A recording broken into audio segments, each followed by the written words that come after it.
Oh yeah, there you go. And that's if for some reason they give you a cross section. I don't know if we'll ever get these, but just in case, the raphe nucleus is right here in the middle where 18 is. Okay.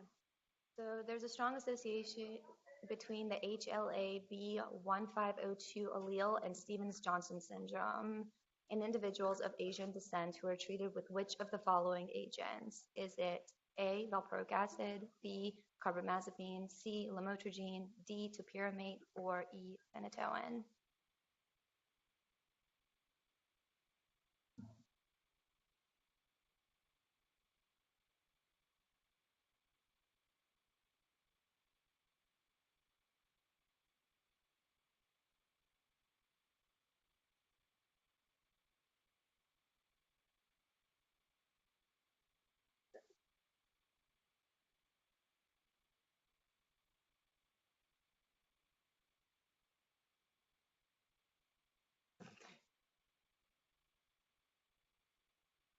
Oh, um, wait,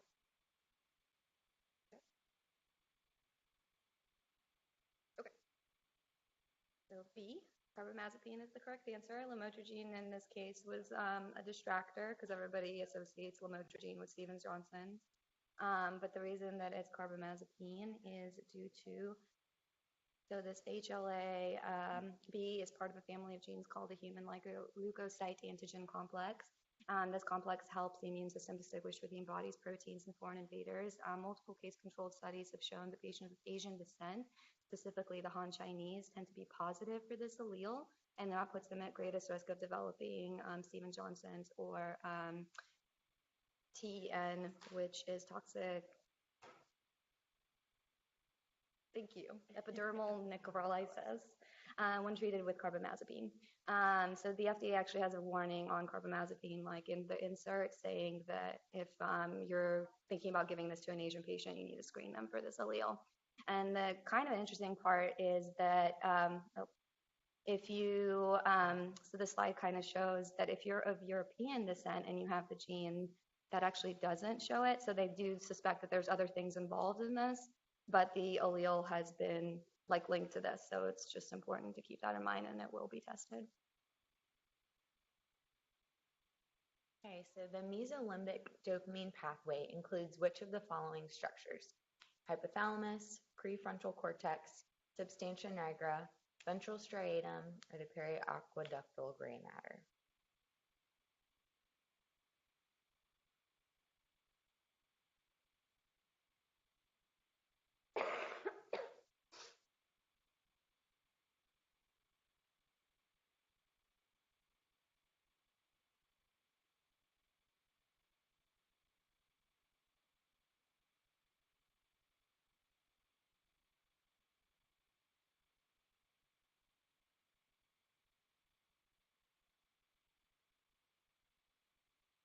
So most people said the hypothalamus, but it's a little all across the board.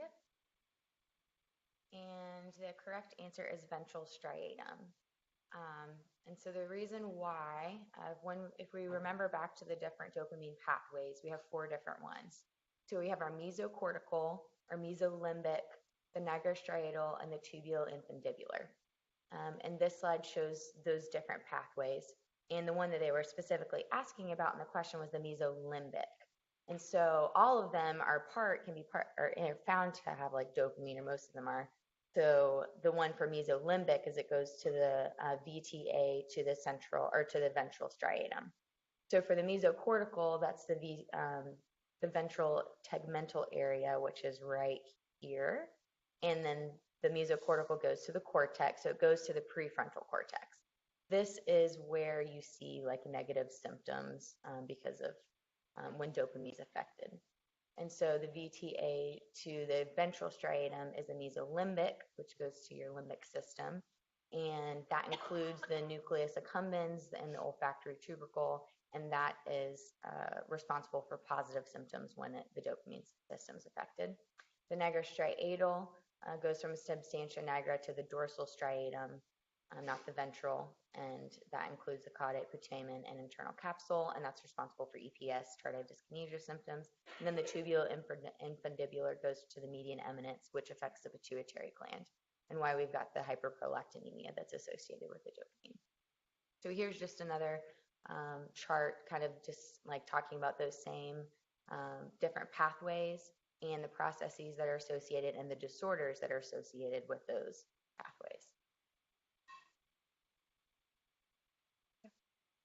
Abnormal emotional expression, such as pathological laughter or crying, is most likely caused by a lesion affecting cortical subcortical circuits linking the frontal cortex, pons, and which of the following?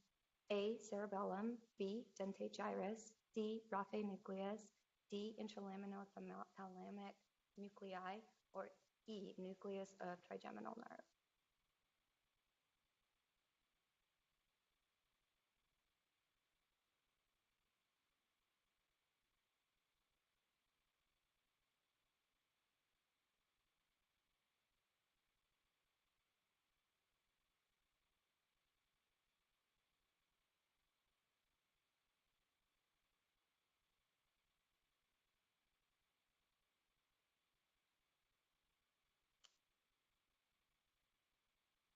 Okay, a little bit all over the place, but C is winning, which is interesting. Well, the answer is actually not very popular. It's the cerebellum. So this is a pseudobulbar affect. So it actually took us a really long time to find an explanation for this, so it was kind of a hard question. But the input from the motor and frontal and temporal cortices to the brainstem is modulated by input from the cerebellum, and inhibitory input from the somatosensory cortex modulates the motor input. So if you have a reduction in the inhibitory input, if this like red arrow is broken, then you're going to have, how do you make that go away? Click here. Okay, good. This inhibition causing that pseudobulbar effect.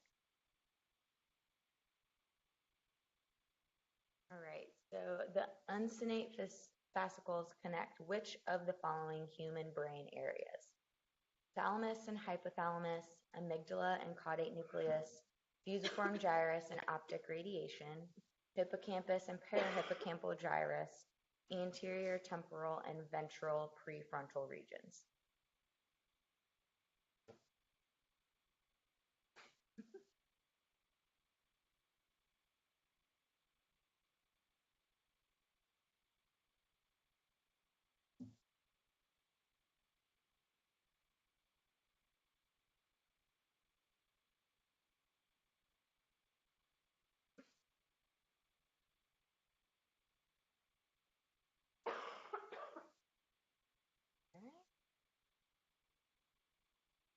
So split across the board, thalamus, hypothalamus, and anterior temporal and ventral prefrontal regions were most popular. The correct answer is the anterior temporal and ventral prefrontal regions. So this one is anatomy. You have to know where the uncinate fasciculus is, and it is a white matter association tract. It connects part of the limbic system in the inferior longitudinal, or like in this anterior temporal lobe, to the ventral prefrontal regions. So it's the limbic system connected to the frontal ones and with the orbitofrontal cortex. So the function is actually kind of unknown, but it is thought to be associated with several psychiatric conditions.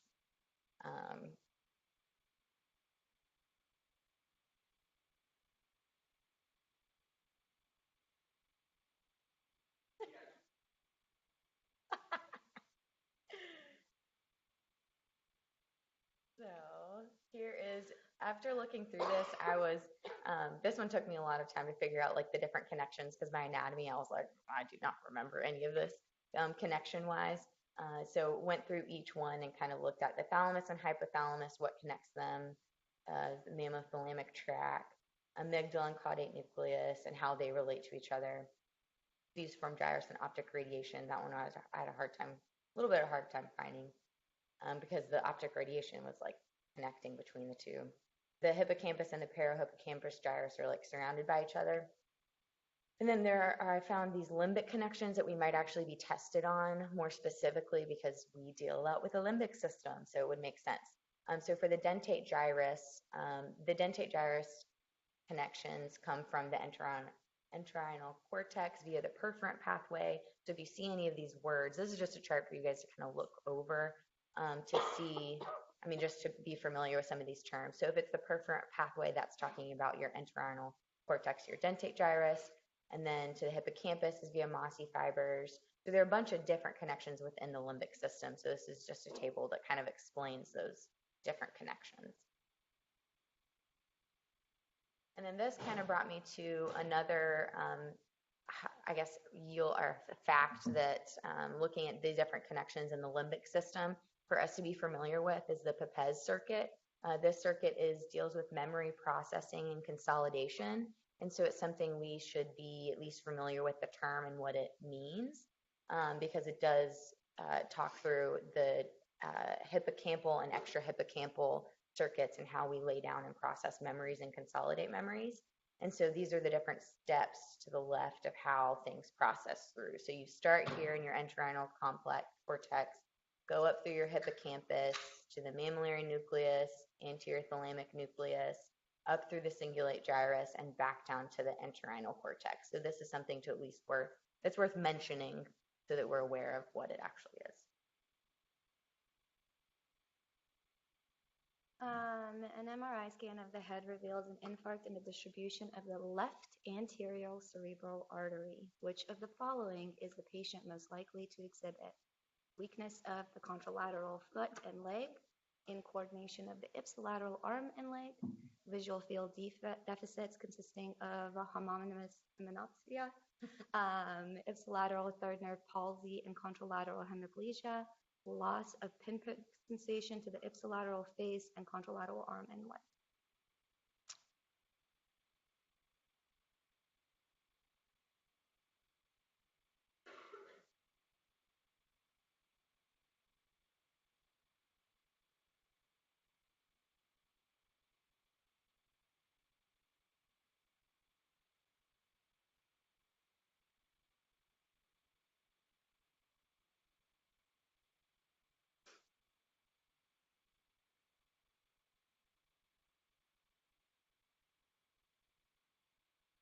Okay.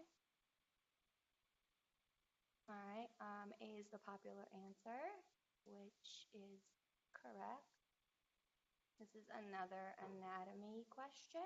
So if anybody remembers the homunculus, which is like my favorite thing in neuro, so it kind of really nicely illustrates what part of the body is either motor controlled or receive sensory input to the frontal lobe and the parietal lobe, that little area. And then you have to also know the circulation. So you have to know like the circle of Willis and where the anterior cerebral artery is going and what it's supplying. And it supplies the top of that area, which is going to affect the foot and the leg. Oh, sorry. Which of the following neuropeptides in the hypothalamus is decreased in some forms of narcolepsy? Orexin A, enkephalin, substance P, cholecystokinin, neuropeptide Y.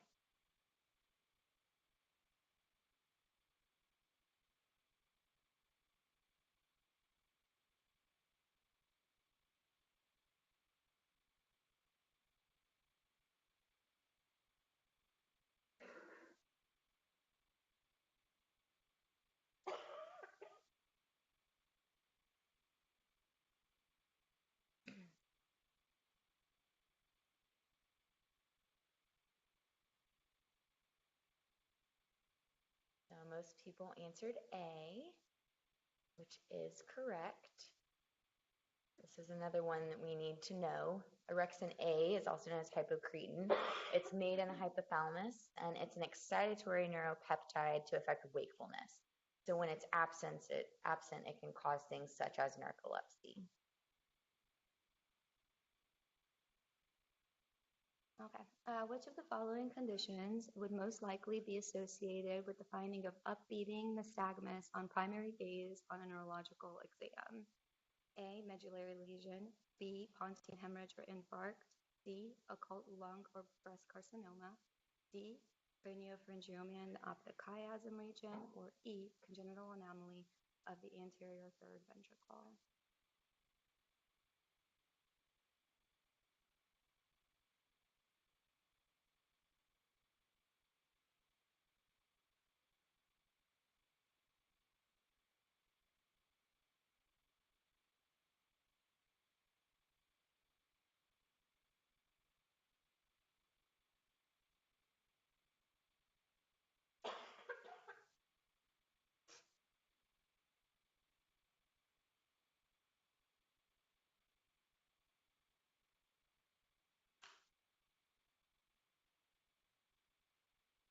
Okay.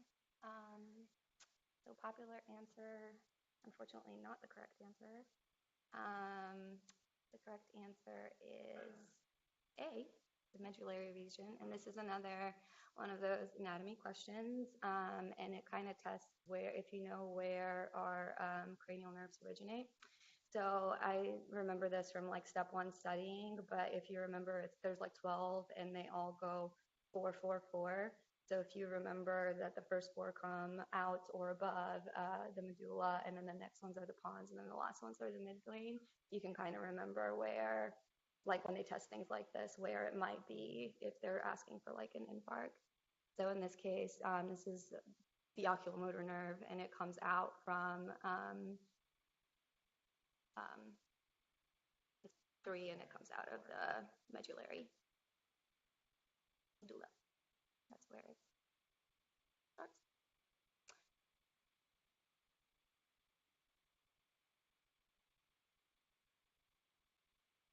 Neurogenesis in the adult brain is largely restricted to what region of the brain?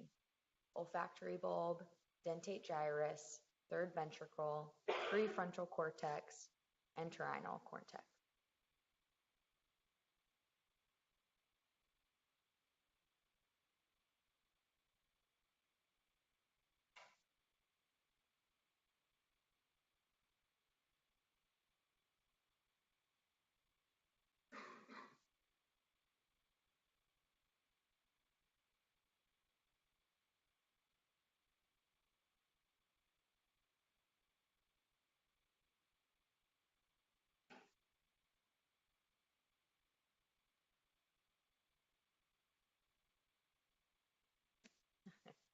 So all across the board, olfactory bulb, and then we've got some prefrontal and entorhinal cortex. Answer. And the actual answer is the dentate gyrus. So the reason why, so if you think about neurogenesis, it is neurons are generated from neural stem cells. And so there are 2 parts of the adult brain where you've got more neurogenesis going on. One of them is called the subgranular zone, and that makes up your dentate gyrus, or your dentate gyrus is found in there. And your subventricular zone, which is where your striatum is, and the striatum travels to the olfactory bulb. And so that's why at the olfactory bulb, when I first thought about things kind of turning over quickly, I was thinking of the olfactory bulb, but actually few of the olfactory bulb neurons are generated after birth. And so but they are generated daily in your hippocampus, which is why the dentate gyrus is correct. About 700, they found some studies that 700 new neurons are added to your hippocampus every day, which makes sense because we're thinking and remembering and doing stuff. So that has to be able to turn over pretty quickly. And so the dentate gyrus is part of the hippocampal formation. It's the input region of the hippocampus. Its function is that it's a preprocessor, of incoming information from the entorhinal cortex. So formation of new episodic memories and then spontaneous exploration of novel environments, that's what its role is and function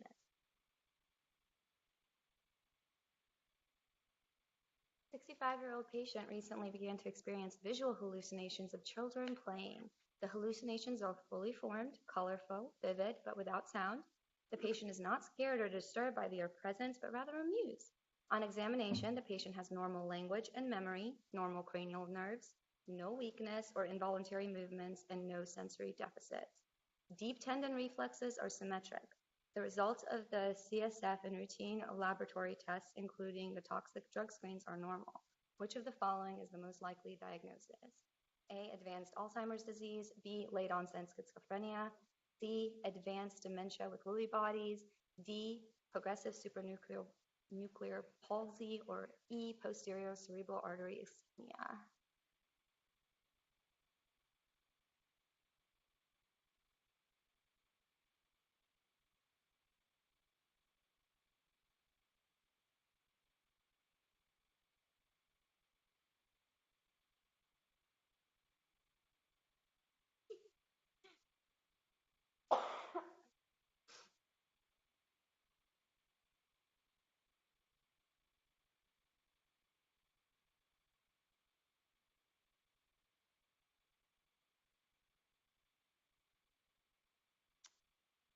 Okay. All right, so some things are eliminated, which is good, but it looks like it's, pretty evenly split. And that's because one of the answers is a distractor. So the correct answer is actually posterior cerebral artery ischemia. This is another one of those fun questions of anatomy. So the visual actual processing is in the occipital lobe, which is in the back of your brain. So if you're having posterior artery ischemia, you're going to affect that area of the brain. So you are having issues with that. So there were a lot of articles that kind of explained this and some research that has been done in this. But the Lewy body question, the answer was the distractor, because what we all learn is, visual hallucinations, Lewy body dementia, but there are other things that can cause visual hallucinations. There was no memory impairment. That was a big piece. There's just some more stuff. You guys can look over this in your copious spare time. But just the way where the arteries are and what a lesion or some sort of stroke would cause problems with. A nice little breakdown, because they could test it in any way they want. So similar to the last question, in which region of the brain does the morphology of neurons change the most during old age? Amygdala, hippocampus, perianal cortex, prefrontal cortex, lateral temporal cortex.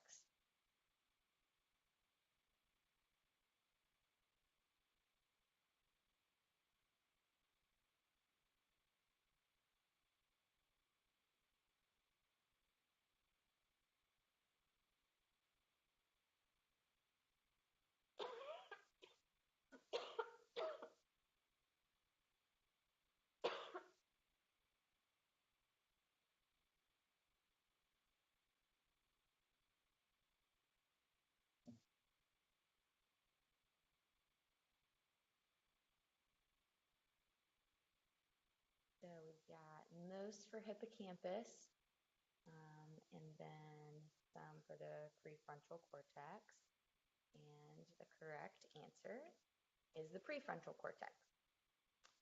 So it's the most morphological change is the key to this question, because the hippocampus does change, and there are a lot of things in our brains that change with old age.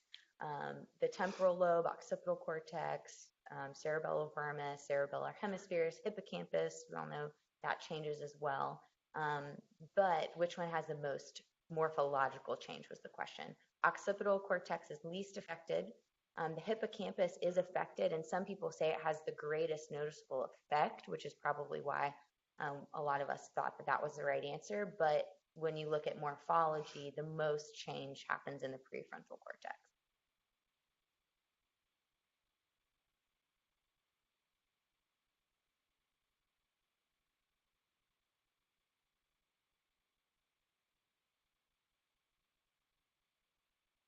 A patient presents with ptosis of the right eye and a dilated right pupil, double vision, and left-sided hemiparesis without cognitive impairment. Which of the following brain regions is most likely lesion site? basal ganglia, cerebral cortex, medulla, midbrain, or pons.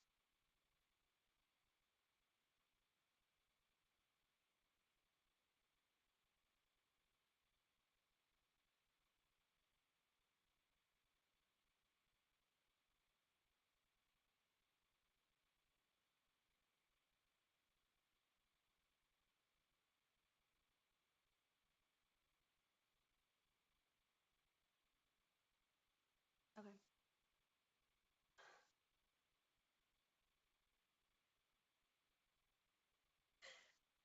So I think I threw people off with my earlier question.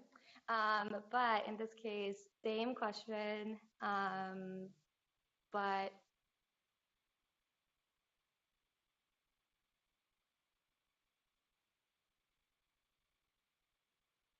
so trochlear nerve involvement.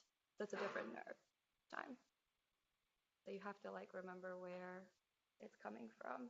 Wait, actually, I'm confused. Is it? Help. Is the oculomotor? Yeah, it's oculomotor. Maybe we put it wrong. I think I So got it the should be- wrong nerve earlier because I was thinking of this question. So the earlier question was a different nerve. I apologize. It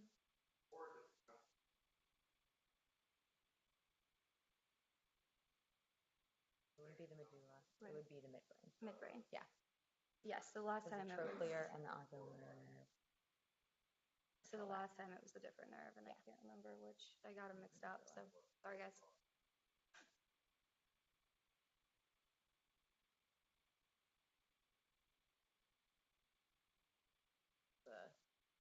Because you had the hemisensory loss as well.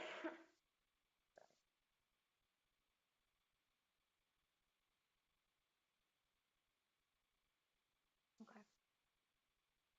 After a head injury, a patient is observed to have personality changes, including increased impulsivity and euphoria. Which of the following is the most likely site of injury? Amygdala, cerebellum, ventral striatum, orbitofrontal cortex, anterior cingulate gyrus, or cortex, sorry.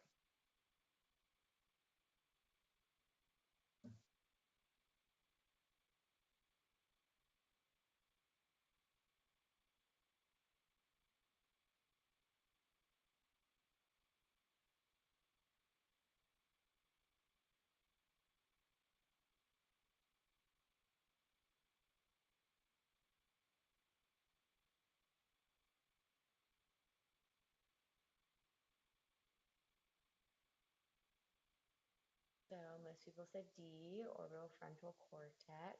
That is correct. So orbital frontal syndrome, it's also called acquired sociopathy.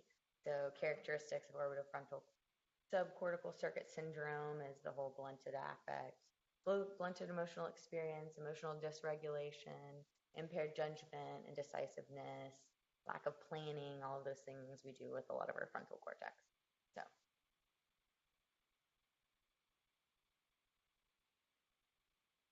A 67-year-old woman presents with left facial droop. The emergency department physician suspects a stroke and initiates protocols for administration of tissue plasminogen activator, or TPA.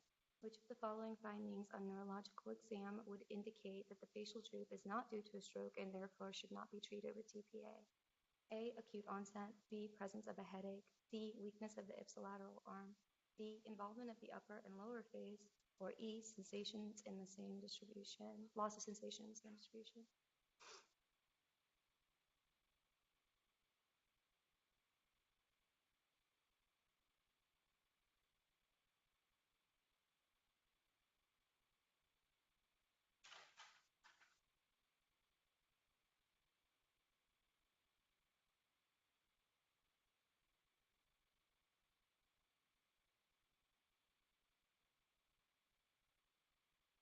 Okay.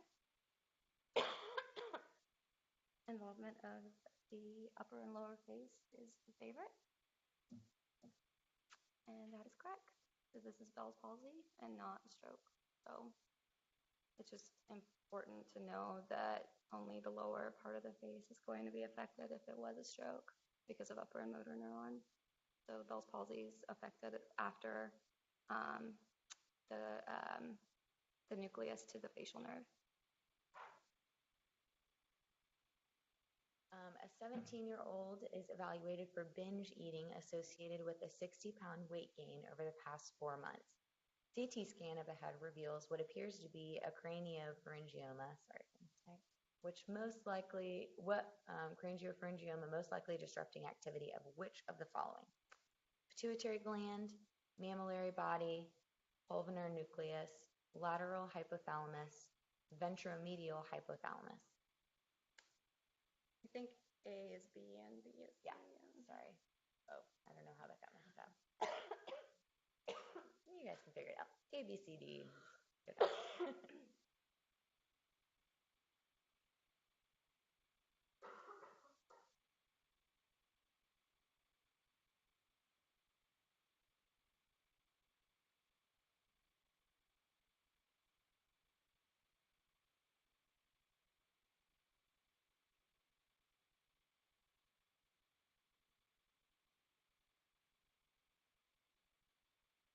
All right, so a little all over the place. We got pituitary gland, mammillary body, and ventromedial hypothalamus. And the correct answer is the ventromedial hypothalamus. So this is another one we just have to know. Ventromedial hypothalamus it has a nucleus involved in terminating hunger, fear, thermoregulation, and sexual activity. So if it's going to terminate those things, if it's taken out, then all of those things are going to increase. So you're going to be hungrier, you're going to, not be able to regulate as normal. And so I always think of, I don't know why, I just make the association with ventromedial as like growing out medially if it was kind of knocked off, because I would just eat a ton. So grow outward. But here's where the ventromedial hypothalamus is located with this cross section. And then the other one to consider that we need to be aware of too is the lateral hypothalamus. That's where it's a primary orexinergic nucleus. And so that it does the opposite. So it promotes feeding behavior and arousal, reduce pain. So if this one is knocked out, then you're going to decrease your hunger and you're going to shrink inwardly. So I just think about being laterally, being really tall and skinny and stretched out. So if you're knocked out, it'll make you tall and skinny. But if the other one's knocked out, it'll make you big. I don't know if that's helpful or not, but that's what I use to remember it. So the next question is Wallenberg syndrome. A lateral medullary syndrome most often occurs due to A, occlusion of the medial cerebral artery, B, occlusion of the intracranial segment of the vertebral artery, D, occlusion of the posterior cerebral artery, D, anterior cerebral artery infarctions, E, vertebro-basilar artery infarctions.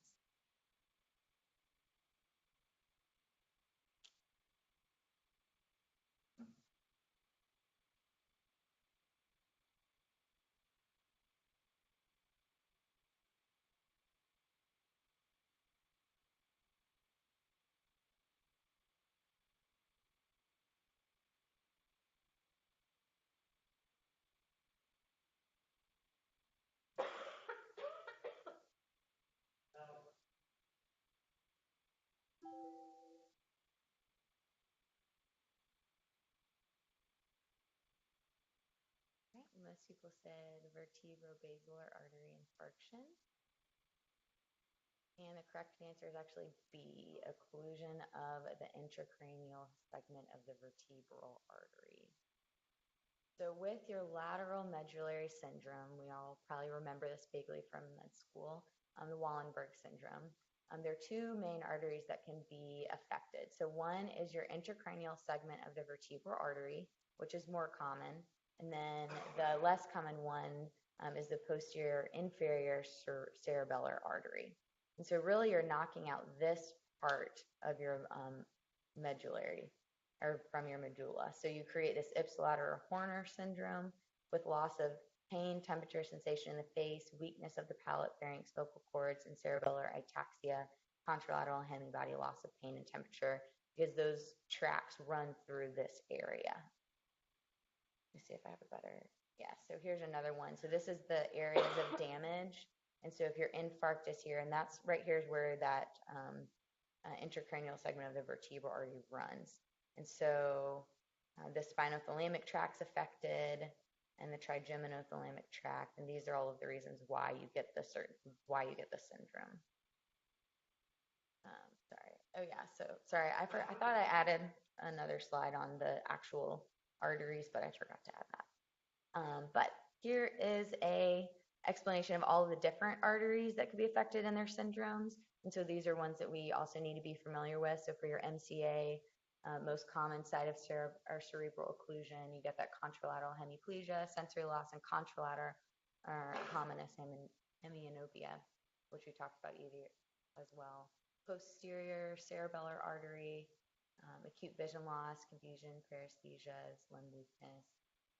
Anterior cerebellar artery, we've talked about this one too, the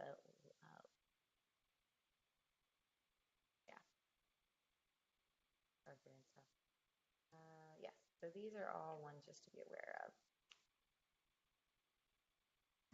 Which of the following exam findings suggests an L5 radiculopathy in a patient with back pain and foot drop? A, tenderness of the ankle, B, hyperreflexia at the knee, C, weakness of ankle inversion, D, loss of sensation in the groin, or E, increased pain bending over.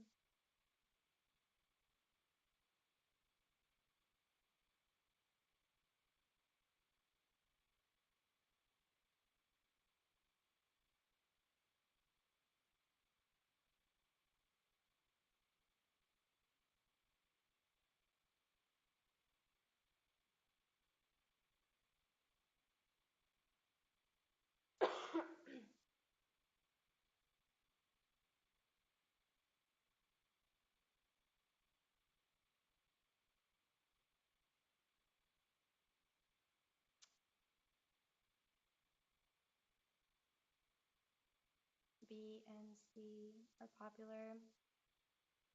Correct answer is C. The weakness of ankle inversion. So this is one of those things that where you need to it's differentiating like peroneal nerve injury versus radiculopathy. So if you're having, depending on what nerve root is affected versus if it's multiple nerve roots, you're going to have a different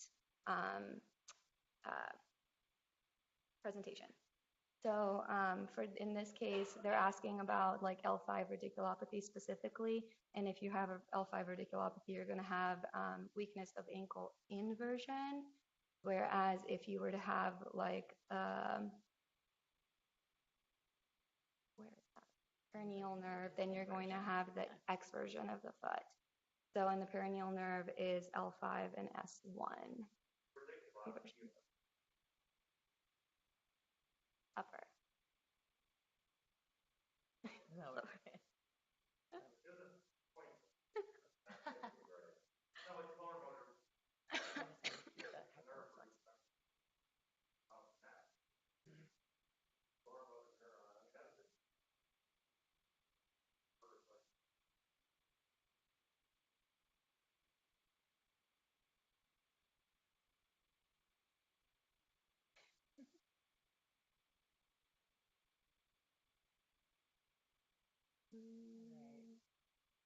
A 68-year-old patient recently had a stroke and now exhibits neglect on the left side. What region of the brain was most likely affected?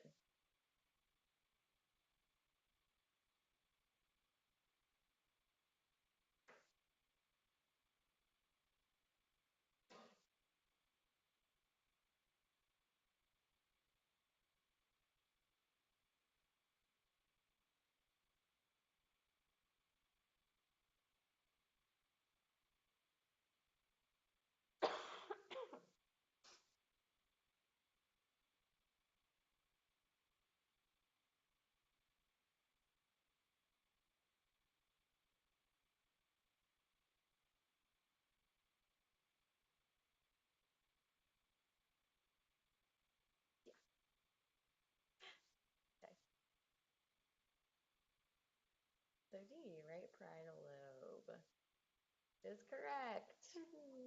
So unilateral neglect, failure to respond to stimulus, contralateral to the hemispheric lesion. People might bump into things in the neglected field, fail to dress on that side, unaware of motor or sensory deficits. And then they ask you to do a drawing, they'll completely leave out the other side. And so this is a posterior parietal cortex, which is where it's posterior to the primary somatosensory cortex, and its important role in planning, movement, spatial reasoning, and attention, which is why the spatial reasoning is kind of just blocked. Okay. So in a frontal lobe stroke, great, or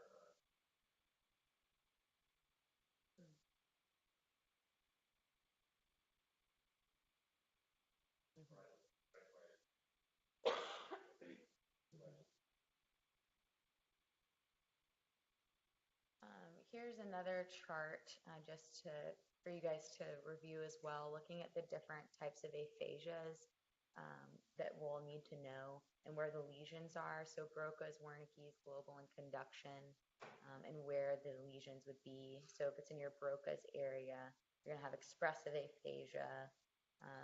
And then with Wernicke's, you're going to have receptive aphasia, not able to really fully understand. And then the arcuate fasciculus is where you have this conduction aphasia.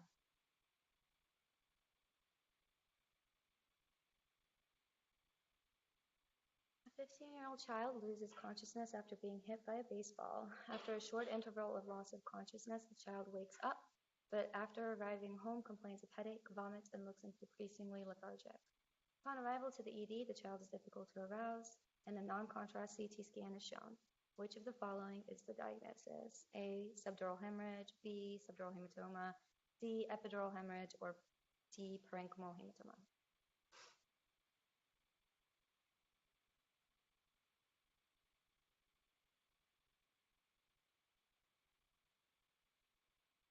That was a fast one. Popular answer is C, also the correct answer. okay, so subdural hematomas are one more common follow the structure.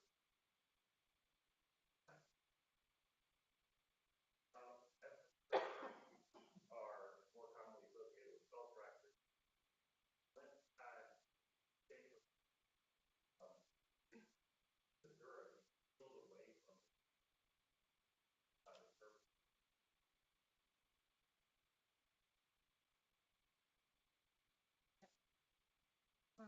Yep, so that was pretty much our whole explanation as well.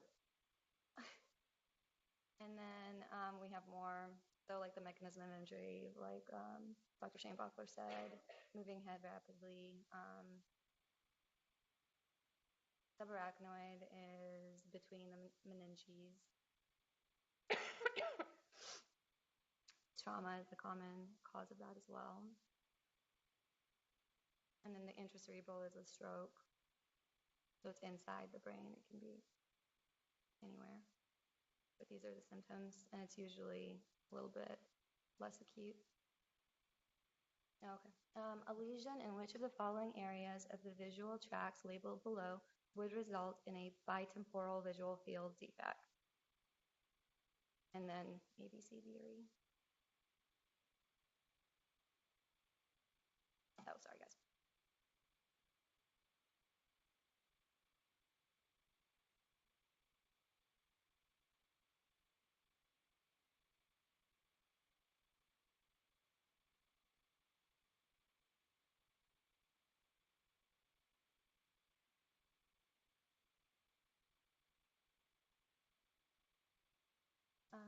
B.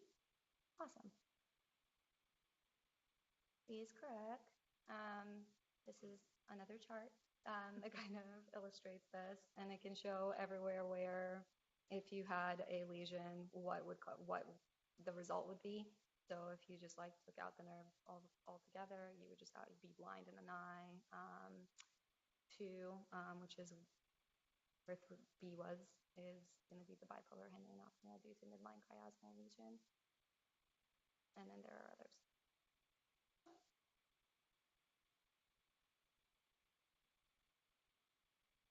A 35-year-old patient with history of migraine headaches presents complaining of chronic migraines for the past 3 months that are now occurring nearly daily.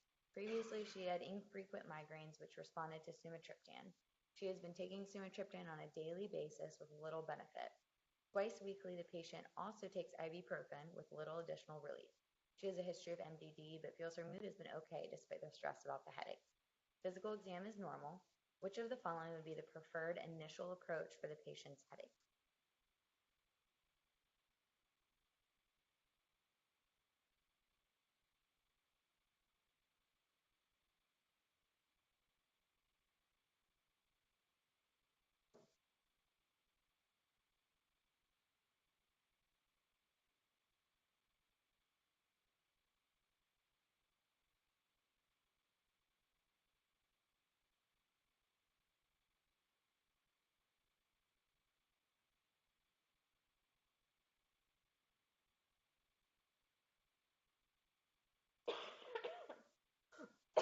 Most people said D, but still had some answers for B and C.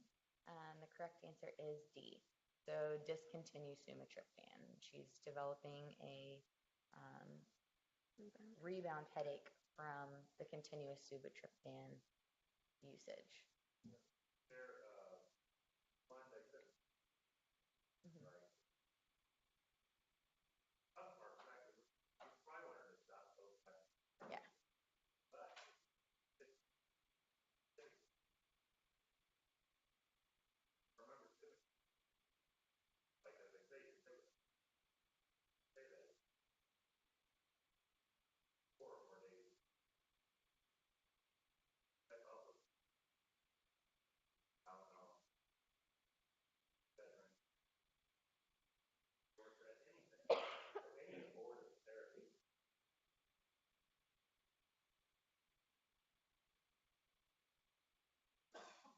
reverse it. Mhm. Mhm.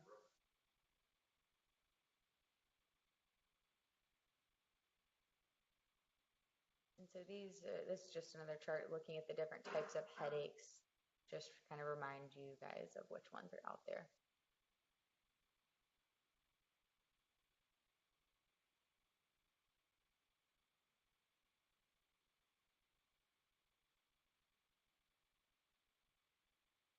Okay. In the assessment of a patient who complains of involuntary myoclonic movements, which of the following findings on electromyogram would support the diagnosis of conversion disorder? A, significant interference pattern. B, diminished recruitment pattern.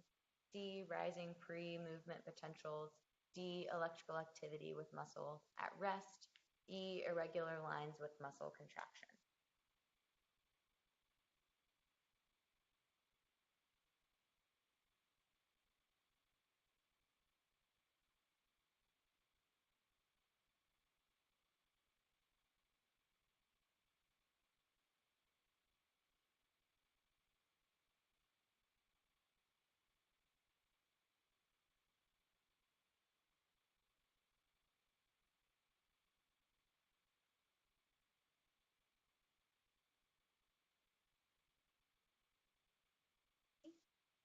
So everybody remembers Dr. Lefever's lecture from 2 weeks ago? Good. Because this is that word that she could say and the rest of us couldn't. Bryson potential. Premotor potential or readiness potential. So the MG is measuring activity in the motor cortex and supplementary motor area leading up to voluntary muscle movement. The manifestation of cortical contribution to the premotor planning of volitional movement. So if you weren't planning it, if it was a true like jerking or some sort of like true. I mean, if it's something you're like If it's not- consciously doing, Yeah. then It's going to be red Yeah. on this. But I don't know. Part of this too is that it occurs about 0.35 seconds earlier than the subject's reported conscious awareness. So it's like very quick. So with these people who have these conversions, they might really not think that they're doing this. But if you look at this imaging, when you do this, you can see that there is this readiness potential that's activated.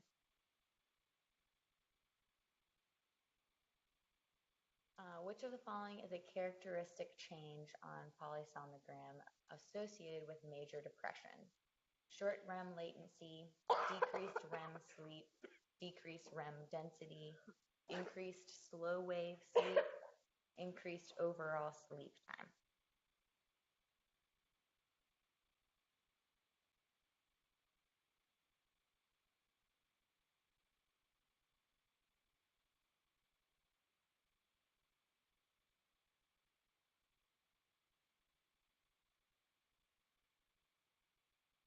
Yeah. Short REM latency versus decreased REM sleep. The correct answer is short REM latency. Decrease REM. No. So with depression, you get reduced REM sleep latency. So time to REM sleep from sleep onset. So when you actually fall asleep, do REM sleep. And so these are all of the different things. You have prolonged sleep latency with depression, lack of stage 3 sleep, and actually an increased amount of REM sleep, but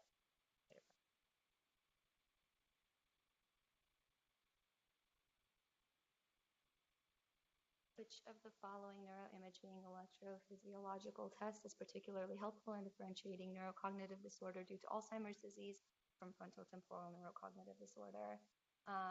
Is it evoked potential? Is that magnetoencephalography, CT scan, MRI scan, or SPECT?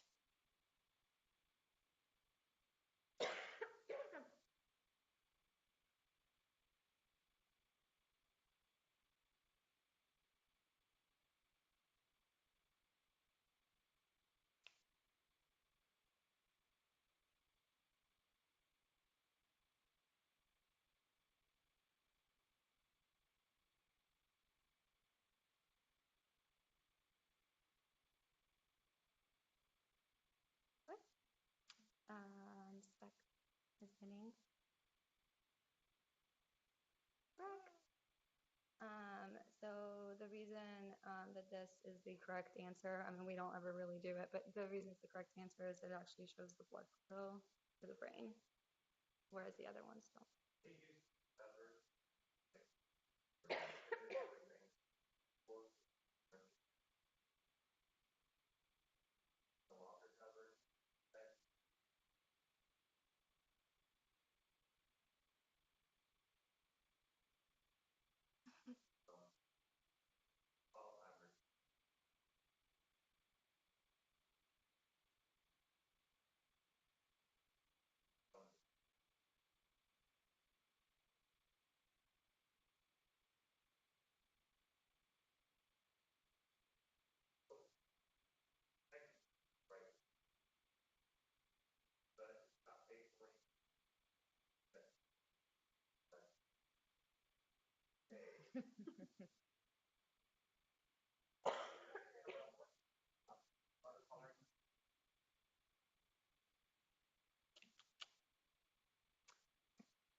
A teacher notices that an 8-year-old pupil seems to stare often into space and blink for a few seconds. The teacher brings this to the attention of the child's parents who obtain a neurological consult. The EEG for this child is likely to show which of the following? A. Polyspikes. B. Hypsarrhythmia. C. Biphasic frontal transients. D. Periodic lateralized epileptiform discharges. Or E. 3 cycles per second spike in wave activity.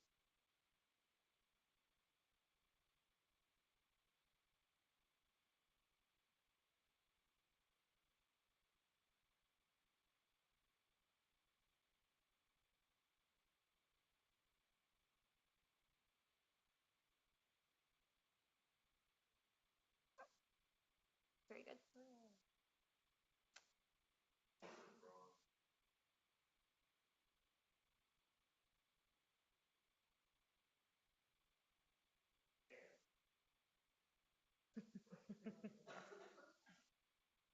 So other stuff about absence seizures, characterized by a profound lack of awareness with abrupt offset and onset, body tone smell loss.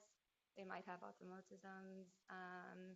can be triggered by hyperventilation, and then the EEG findings. And then ethosuximide is the first line of therapy.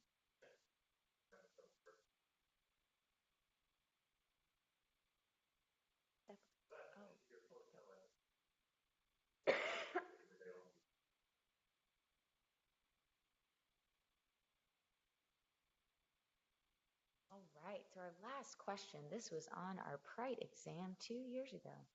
Which of the following is required of all psychiatrists by the American Board of Psychiatry and Neurology Maintenance of Certification Program?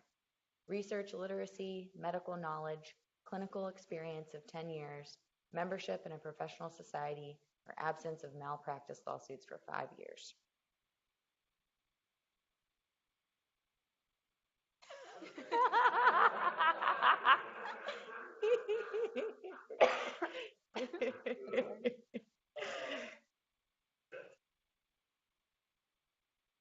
Tough one.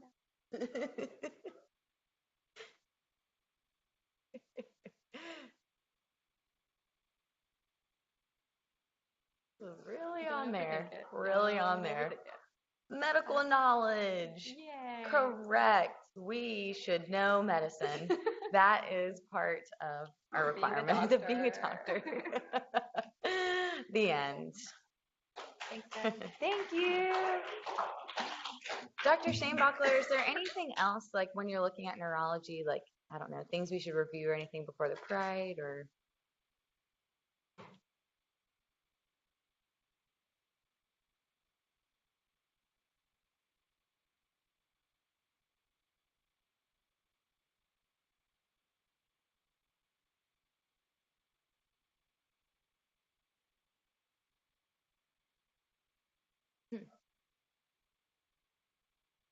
Mhm.